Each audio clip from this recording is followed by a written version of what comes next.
एक महत्त्वाची बातमी समोर येते। पवार काका पुतणे आज पुन्हा एकदा एकत्र येणार आहेत। वसंतदादा शुगर इन्स्टिट्यूटची 49वी वार्षिक सर्वसाधारण सभा पार पडणार आहे। या सभेसाठी शरद पवार, अजित पवार एकत्र येण्याची शक्यता आहे। सकाळी 11 वाजता सर्वसाधारण बैठक पार पडणार आहे। या बैठकीत पवार काका आणि पुतणे अजित पवार आज पुन्हा एकदा एकत्र येण्याची शक्यता आहे। वसंतदादा शुगर इन्स्टिट्यूटची 49वी वार्षिक सभा इथे पार पडणार आहे।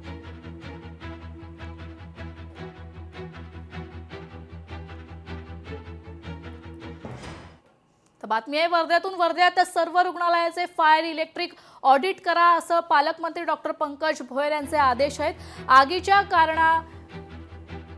आगीच्या कारणासाठी समिती गठीत करण्यात आली आहे। तर जिल्हा सामान्य रुग्णालयात लागलेल्या आगीच्या पार्श्वभूमीवर पालकमंत्री डॉक्टर पंकज भोयर यांनी घटनास्थळांची पाहणी केली आहे। त्यानंतर जिल्हाधिकारी कार्यालयात झालेल्या बैठकीत त्यांनी जिल्ह्यातील सर्व शासकीय रुग्णालयाचे फायर इलेक्ट्रिक व इमारतींचे ऑडिट तातडीने करण्याचे निर्देश दिलेले आहेत। तर आगीच्या कारणांमुळे समिती गठीत करण्यात आली असून भविष्यात अशा घटना टाळण्यासाठी तज्ञ संस्थेच्या मदतीने उपाययोजना करण्यात येणार असल्याचं त्यांनी यावेळी स्पष्ट केलं आहे।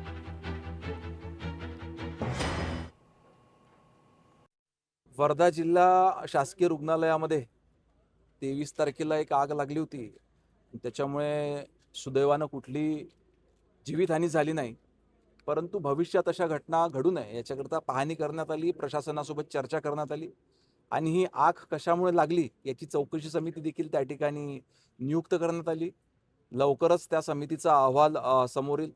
फायर ऑडिट करण्याकरता त्या ठिकाणी सांगितलेला इलेक्ट्रिकल ऑडिट, बिल्डिंग ऑडिट करायचं आहे आणि भविष्यात अशा घटना या ठिकाणी घडू नये याच्याकरता अजून चांगल्यात चांगल्या दर्जेदार सुविधा देण्याचा प्रयत्न आमचा या ठिकाणी राहणार आहे।